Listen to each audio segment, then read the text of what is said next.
Assalamualaikum warahmatullahi wabarakatuh. Perkenalkan, nama saya Selina Fitriana Radinda.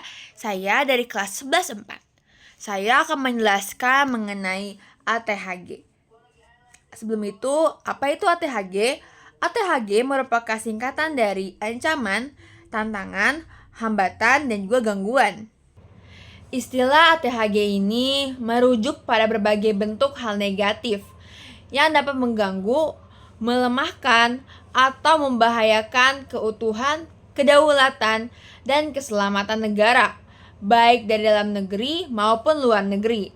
Adapun arti dari ancaman, tantangan, hambatan, dan gangguan.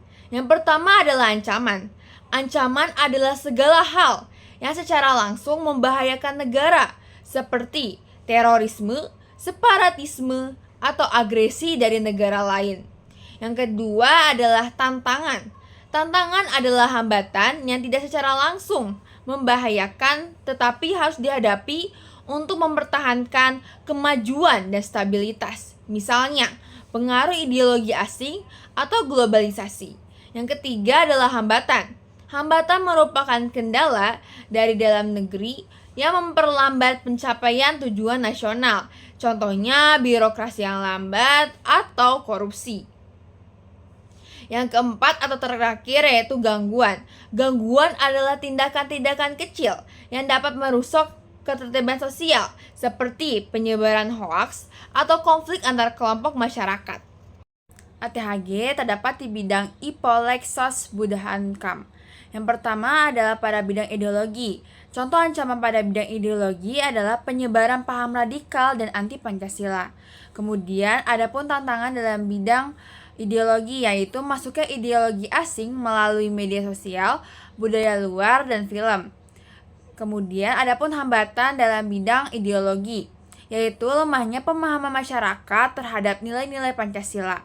Yang terakhir adalah gangguan pada bidang ideologi. Contohnya tindakan intoleransi antar umat beragama dan konflik kepercayaan.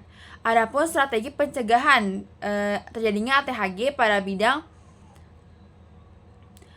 ideologi ini, yaitu yang pertama adalah dengan cara pendidikan Pancasila di sekolah dan masyarakat. Yang kedua, pengawasan konten digital yang menyebarkan radikalisme. Yang ketiga adalah kampanye toleransi dan moderasi beragama. Lalu yang kedua ada di bidang politik. Contoh adalah ancaman dalam bidang politik adalah campur tangan asing dalam pemilu atau proses politik nasional. Kemudian ada pun tantangan pada bidang politik, yaitu politik uang, korupsi, dan manipulasi suara. Yang ketiga adalah hambatan pada bidang politik, yaitu rendahnya partisipasi masyarakat dalam pemilihan umum. Yang terakhir adalah gangguan pada bidang politik. Contohnya adalah polarisasi politik akibat isu SARA dan politik identitas. Adapun strategi pencegahan ATHG di bidang politik, yaitu yang pertama adalah penegakan hukum terhadap korupsi dan pelanggaran pemilu. Yang kedua, edukasi politik yang jujur dan sehat. Yang ketiga adalah penguatan lembaga demokrasi dan transparansi pemerintahan. Adapun ATHG dalam bidang ekonomi. Contoh ancaman dalam bidang ekonomi adalah ketergantungan pada produk impor dan intervensi asing di sektor ekonomi. Kedua adalah tantangan pada bidang ekonomi, seperti persaingan pasar global dan dominasi perusahaan multinasional. Yang ketiga adalah hambatan di bidang ekonomi, yaitu lemahnya daya saing produk dalam negeri dan ketimpangan ekonomi. Yang keempat adalah gangguan pada bidang ekonomi, seperti fluktuasi nilai tukar, inflasi, dan pengangguran. Adapun strategi pencegahan ATHG pada bidang ekonomi. Yang pertama adalah mendorong kemandirian ekonomi lewat UMKM. Yang kedua, peningkatan kualitas dan inovasi produk lokal. Yang ketiga, stabilitas kebijakan fiskal dan moneter.